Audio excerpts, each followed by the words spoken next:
and welcome back to another episode of Rebuilding Wimbledon. If you're still enjoying the series, smash the like button. If we could get 400, that'd be spectacular. The support you guys showed on the transfer window episode with the slightly different stuff in it was really fantastic, so thank you for that. And if we keep that up, then that would be lovely. Anyway, enjoy the highlights of the games we've played this month. We've not had super loads, that means many, and I'll join you guys in a sec for the game against Bayern Munich. Headed away to him, whips it in, headed away again, back to Farmer this time. Can he sip it through for someone? Maybe goes alone again. Good strike, goal. 1-0 to Wimbledon. Finally, Alessandro Salvi, second goal of the season for him, and we lead against Huddersfield, as you kind of expect at this point. Goes past his man beautifully. Is there a cross on the end? There has to be. Drops it short for Fabio. Wimbledon 2, Huddersfield 0. Fabio with the goal, Rodriguez with the assist, and that is what we do. Classic, taking it wide. Salvi, ball across. Baltam's in there, and it is 3-0 to Wimbledon in the first half. Imran Baltam's third of the season. Another assist for Salvi. Another great game for us. So it's it through for Mateus. 4-0 to Wimbledon. Wimbledon 4, Huddersfield 0. Mateus with his first of the season. Another assist for Salvi, and we keep marching on. Well, there we go. Wimbledon 4, Huddersfield 0. Another solid victory. Another great performance from Salvi. But in all seriousness, guys, their goalkeeper has just got man of the match in a game which they've just lost 4-0. That is ridiculous. Ball in. Wilson's header, and Ipswich have the lead against 10 men Wimbledon. Mateus is now injured as well. This is not a good game. Thank God we're playing the reserves. Can he do something out here? He's gone around his man, I think. Can he find a cross though? That's the key. He does. Peter's in there, and it is 1-1. Wimbledon level. Peter off the bench with the goal, his fourth of the season. He might have to be the hero for us now. Oh, Makuzic. Great goal. Ipswich are back in front again. We're not playing that well. We're down to 10 men with a rotated side. I feel like we might go out of the League Cup, but it wouldn't be the end of the world. Oh, wow. Straight from the throw-in. I wasn't even paying attention. Ipswich 3-1 up now. Straight from the throw. It's been a very even game, actually, but Ipswich have taken their chances. Fair play. Into the channel. Virgos has somehow got it there, and it's 4 for Ipswich. That's a bit disappointing now. Down to 10 men, and we've made some horrible errors in this game and not taken our chances. Fair play. Out of his feet. Down for Salvi. Salvi scores. It's 4-2. We're back in the game a little bit. Still playing decent football, actually, despite being down to 10 men. Salvi off the bench to score. To the top again. Virgos is through again. Oh my God, Makuzic, insta highlight there. Ipswich now have 5 against us. That's, what a second half. There you go, Ipswich 5, Wimbledon 2. Ipswich fly through to the next round of the League Cup. Obviously, spending 70 minutes of the game with 10 men, but then again, we probably still could have done better, but hey, it doesn't matter. We're out of the League Cup. We don't really care about that competition anyway, because neither do the board. Here we go, 0-0. The only highlight was us missing a penalty. We also had Makula sent off, which was fun. Right, guys, we are back. And as you can see, we're still top of the league. We are unbeaten, and we have only conceded 2 goals in our first 7 matches, which is good. That's what I like to see. So first, a question of the day. And today's question of the day is this. How long does it take you to complete a season? I like this one because I think people complete them at different speeds. Now, I've been trying to work it out just now, but I think each episode for me, roughly, takes about an hour and 15 minutes to record the stuff and then the live com, obviously. So it obviously takes me a bit longer because I have to do stuff in between. But so about an hour and a quarter per episode, but that depends on how many games we play. So it could be sometimes more, sometimes less. So if you say about an hour and a quarter, a season is like 10, 11 episodes. It depends on the season. So for me, maybe, I don't know, 12, 13 hours, which is a lot, I know. Some people do it much quicker. But how long does it take you to do an entire season? And if you have any ideas for a question of the day, drop those in the comments too with the hashtag QOTD. Now, yeah, so I tried something out in the transfer window episode, just trying to mix things up because frankly, views and sort of just general interaction on the series lately has been pretty it's been waning a little bit, and that's on me, of course. I'm not complaining about that. You could sit there and complain about it, or you could do something about it. And I basically thought to myself, I think the reason is that things were getting a little bit too formulaic. I like having a structure, but sometimes if there's no differentiation from that structure, it can just get a little bit dull, which is why I'm trying to mix things up, throw new things in as much as I can, basically just trying to mix things up and make it more enjoyable for everyone. That's what I'm trying to do, and I hope you guys appreciate that, and I hope that I hope you enjoy the new stuff that we've got coming. I'm going to be doing a lot more of that on my new save as well. That's kind of what I'm preparing for now, the sort of incubator for things for that one as well. So, Alessandro Salvi is the best average rating player in the league, but Masak and Sam Farmer are up there as well. Salvi already has 6 assists in the league. He's flying. Gavroskoli's got 5 clean sheets. The other teams have not really done that well defensively this year, which has been superb for me because we were a bit rough off the start, but we've got 5 on the bounce now. So that is all dandy. Now, looking at the squad, top goal scorers at the moment are Fabio and Peter with 4 apiece. We've got Baltam and Salvi with 3 apiece. Those are the 4 players that we need to be getting the goals for. I had someone say to me the other day that, Peter just isn't good enough. We need a player that's going to score like 40, 50 goals a season. We don't. We really, really don't. Because, firstly, any player, you could put Marcelo Di Placido in this squad and he wouldn't score 30, 40 goals a season, simply because the system we play doesn't have that function for a striker to be an out-and-out goal scorer. That's not how it works. The team scores the goals. We won the Premier League last season, twice in a row. I think we're doing just fine, frankly.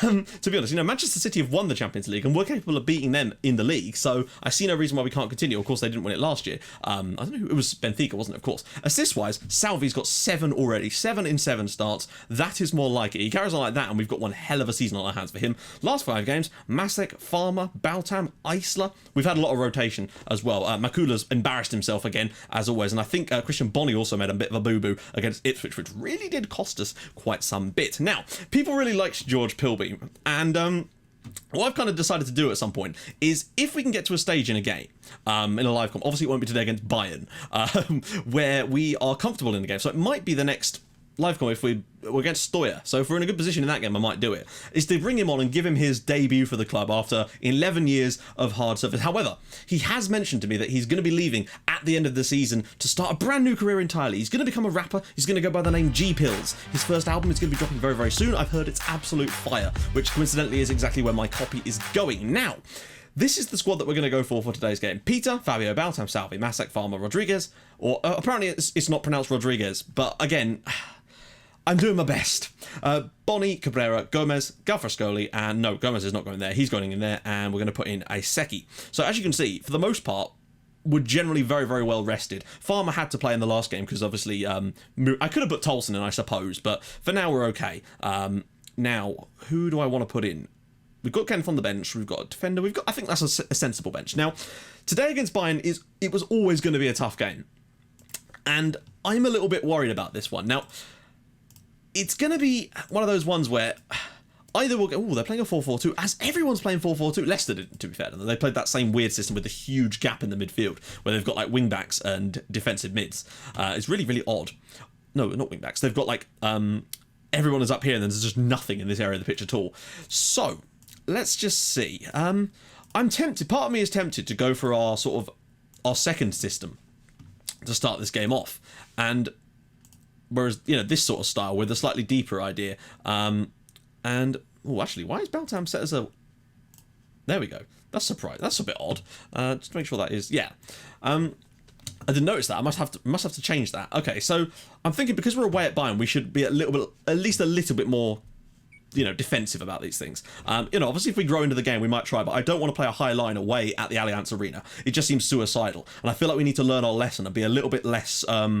outgoing in some of our European away games. Sometimes we go out there a bit too hammer and tongs, whereas I think we need to be a bit more sensible about it and try and build up the play nicely. Of course, what that does mean is that we'll inevitably concede from a cross from around about here or here, because that seems to be the way that we concede when we're on this system. But that's just how it is. If you play the high line, you'll concede from a long ball over the top. You play like this and you'll concede from that sort of system instead. But what we've got to do is just ride our time. Hello, Fabio. Inside for Peter. Peter's through.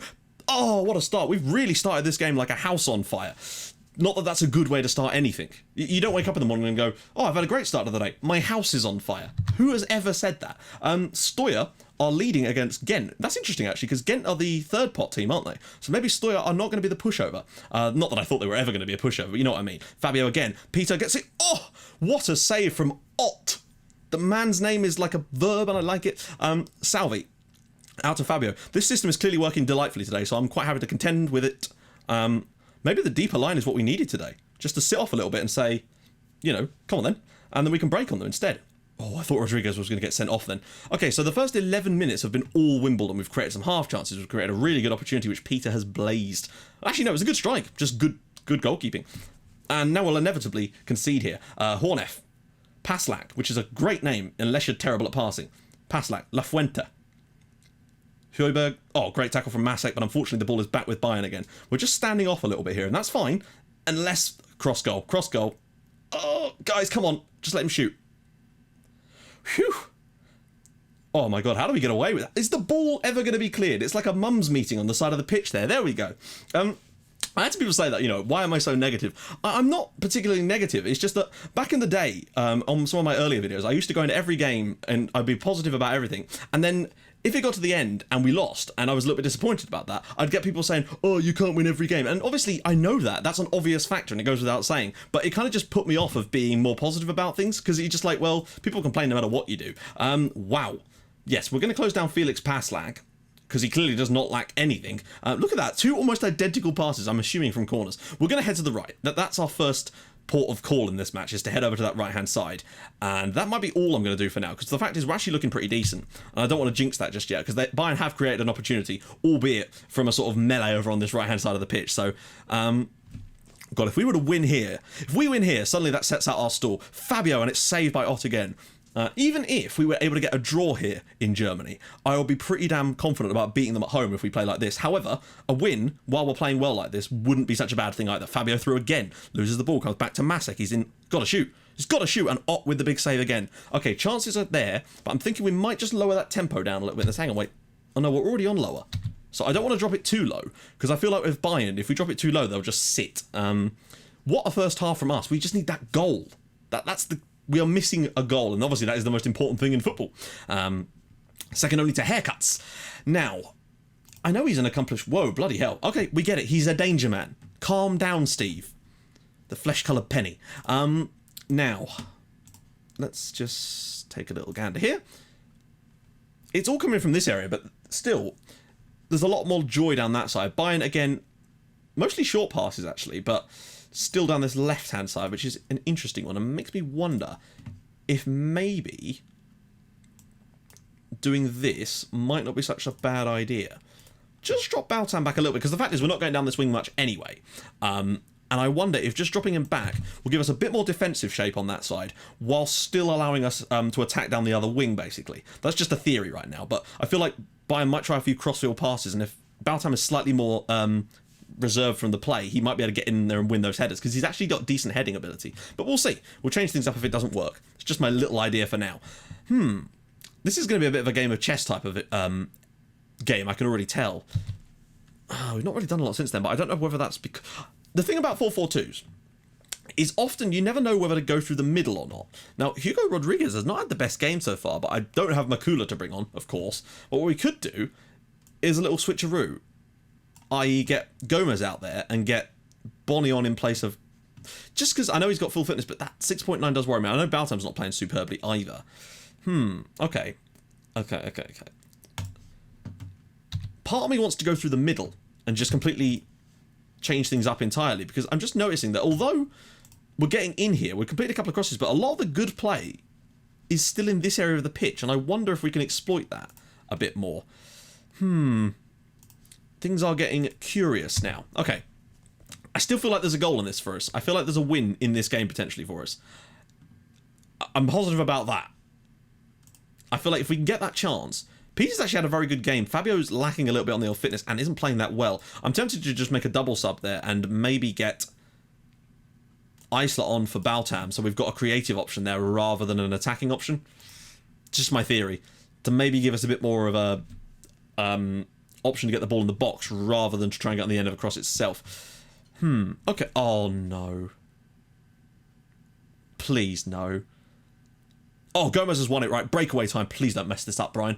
How is he booked already?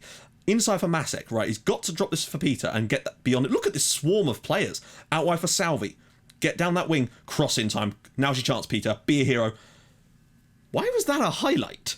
He's just gone straight into the goalkeeper's arms, unless he's going to lump this long and we'll end up conceding from it. Cabrera knocks it down to Farmer. That's more like it. Trying to think what to do now. Look at that again. Looking for Salvi. I think he's got the beating of that right back. He is. Look at this from Salvi. He's going to shoot though, of course. Oh, pulls it back. Yes! Bayern Munich 0, Wimbledon 1. Even the text is happy. Goal! And other such exclamations of joy. We lead at the Allianz Arena, and you cannot say that we did not deserve it. We've been the better side in every aspect, except they've had one more long shot and a bit more possession. And that's the real quiz. What about this from Salvi? He takes on both of them. Oh, look at this. He's like Memphis Depay at the moment. Doesn't shoot for once, drops it inside unselfishly. Peter goes near post, surprisingly, and scores the goal, which could, massively could, here. Thing is, we're already on our defensive setup. So what I'm going to do at this point now is just tell them to concentrate. Because we're already on our sort of more defensive idea. I'm trying to think if there's anything about that system that is not defensively sound. We'll take a little look at the instructions in a sec. Because Bayern are going to have to come at us. What I might do is just knock that passing up to a slightly more direct. Just because I feel like if they're going to push up, we want to be able to get down and we want to exploit the middle because that way we can get the ball down there. I don't want to dribble so much because I feel like if we get tackled, we could lose the ball and that would be really, really bad right now. Op now with a long pass. We win here and it is a happy day for all, but I have a horror. No, I'm going to be positive about it. See what that does, shall we? Paslak, La Fuente, intercepted by Masek. Kenneth now. Salvi's making that run for him. He's probably going to get there, you know. Lovely football from Wimbledon. Kenneth through. Kenneth has missed it. What are you doing, Kenny V?